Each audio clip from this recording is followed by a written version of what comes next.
नमस्कार, मैं हूं आपके साथ इंशान। नेशनल टुडे 24 पे आप सभी का बहुत बहुत स्वागत है। बता दी ये खबर उत्तर प्रदेश के फिरोजाबाद से। देश के युवा खेलों में अपनी प्रतिभाएं दिखा रहे हैं।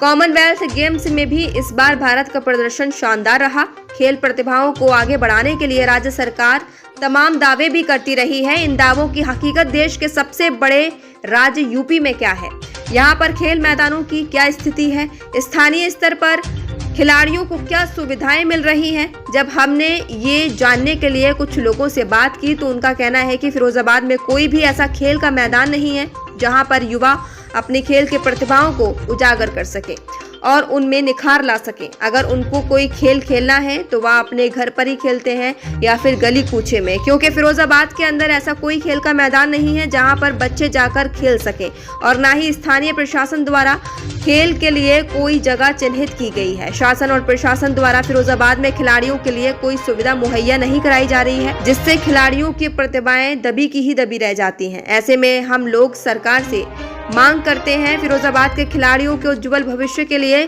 खेल की प्रतिभाओं को समय समय पर कराते रहना चाहिए। खेल के मैदान की सुनिश्चित व्यवस्था करनी चाहिए। वहीं खिलाड़ियों को आगे प्रेरित करने के लिए प्रोत्साहन भवन का मनोबल आगे बढ़ता रहे, इसके लिए उनको प्रेरित करने के लिए सरकार द्वारा कदम उठाए जाने चाहिए। फिरोजाबाद से ऋषि पंडित की रिपोर्ट।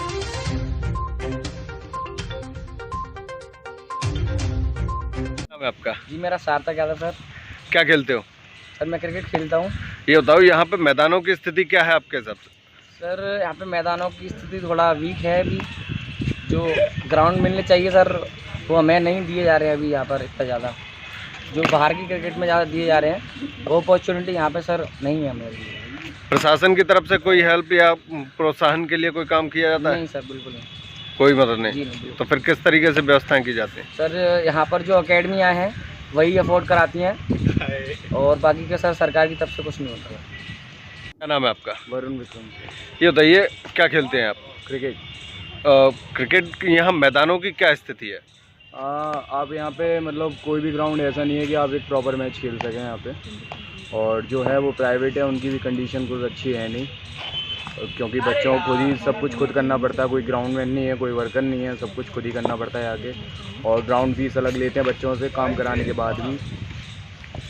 प्रशासन कोई मदद करता है खेल प्रोत्साहन के लिए? इसमें कोई हेल्प नहीं है, सब अपने हिसाब से रहता है। सब अपना अपना। मिडिल क्लास फैमिली का है तो वो अफोर्ड नहीं कर सकता, इतनी हाई रेटेड यहाँ पे फीस है सबकी। और क्या कहते हैं, प्रैक्टिस मैच खेलने के लिए बच्चों को पर हेड फीस देनी पड़ती है, किसी को 150 किसी को 200 प्रैक्टिस मैच के लिए, और उसके बाद भी उन्हें जाके विकेट बनाना पड़ता है। मेरी डिस्ट्रिक्ट फिरोजाबाद के ओलंपिक एसोसिएशन में सेक्रेटरी हूँ। अपने यहाँ खेल के मैदानों की क्या स्थिति है? हमारे यहाँ क्रिकेट के और वैसे तो एक स्टेडियम है, दाऊदयाल स्पोर्ट्स स्टेडियम बना हुआ है। उसको ओलंपिक्स जितने भी गेम्स हैं, एथलेटिक्स वगैरह, जो जिम्नास्टिक वगैरह, जूडो वगैरह ये होती हैं।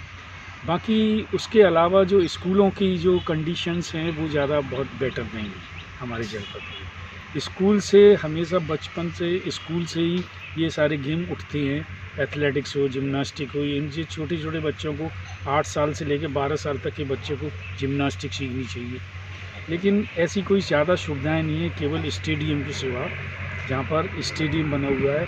और बाकी क्रिकेट के मैदान कई बने हुए हैं, लेकिन फिर भी हमारे जनपद में इंटरनेशनल लेवल पर कोई भी मैदान नहीं है कि हम अपने यहाँ पर कोई इंटरनेशनल मैच करा सकें। खिलाड़ियों को खेल के प्रति प्रोत्साहन या उनके लिए व्यवस्थाएं कैसे रही जिससे वो प्रैक्टिस करें? देखिए, कई एकेडमीज़ हैं जो प्रोफेशनली प्रैक्टिस कराते हैं, और प्रोफेशनली एकेडमी चल रही है 2-3, वहाँ पर क्रिकेट की प्रैक्टिस होती है। क्रिकेट के बच्चे वहाँ पर सीखते हैं। स्टेडियम में judo, gymnastic, athletics, volleyball, kabaddi, hockey, इन सारी चीज़ों की व्यवस्थाएं हैं, लेकिन पर्याप्त व्यवस्थाएं वहाँ पर भी नहीं है। सरकार की तरफ से बहुत छोटा फंड मिलता है, उससे पूरी व्यवस्थाएं नहीं हो सकती। हमारी एसोसिएशन के द्वारा, अपने जनपद वासियों के द्वारा, अपने उद्योगपतियों के द्वारा हमारी एसोसिएशन ऐसे छोटे छोटे आयोजन कराती रहती है, डिस्ट्रिक्ट लेवल पर, स्टेट लेवल पर। अभी हमने बैडमिंटन का मंडल स्तरीय tournament SRK PG college ground पे कराया था। लेकिन वहाँ पर अभी हमारा बैडमिंटन का भी कोई ऐसा हॉल नहीं है जिसको हम पर्याप्त रूप से इंटरनेशनल मैचेज वहाँ पर करा सकें। तो ये और हम देखते हैं कि सरकारी तौर पर हम एसोसिएशन वालों को और व्यक्तिगत रूप से किसी भी खिलाड़ियों को प्रतिभाओं को उभारने के लिए यहाँ पर कोई सुविधाएं नहीं दी जाती ठीक और है। ना हम ले पाते हैं। क्या नाम है आपका? दिनेश पार्टी ये बताइए, अपने ज़िले में खेल के मैदानों की क्या स्थिति है? स्थिति है तो लोग मतलब कुछ मैदान जो हमारे शहर के दानवी लोग दान दे गए थे, उन लोगों ने प्राइवेटाइज कर लिया है, प्राइवेटीकरण हो गया उनका। बच्चे को खेलने की कोई जगह नहीं, बच्चे अगर खेलना भी चाहें तो घर बनाई खेल रहे, बाकी मैदान तो बचे ही नहीं। खेलों की स्थिति क्या है यहाँ के अपने? दयनीय। दूसरा, प्रशासन का सहयोग कितना रहता है खेल के बढ़ावों को लेकर?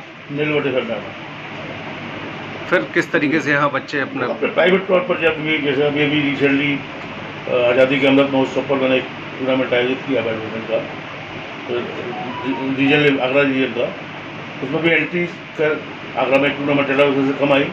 बाकी तो हमने जो हॉल है श्री माता प्रसाद को, इनका बैडमिंटन हॉल है, SRK कॉलेज जो श्री दान में देखे थे, उसके लिए जो है टूर्नामेंट कराने के लिए 51 रुपये रजिस्टर करवानी पड़ी।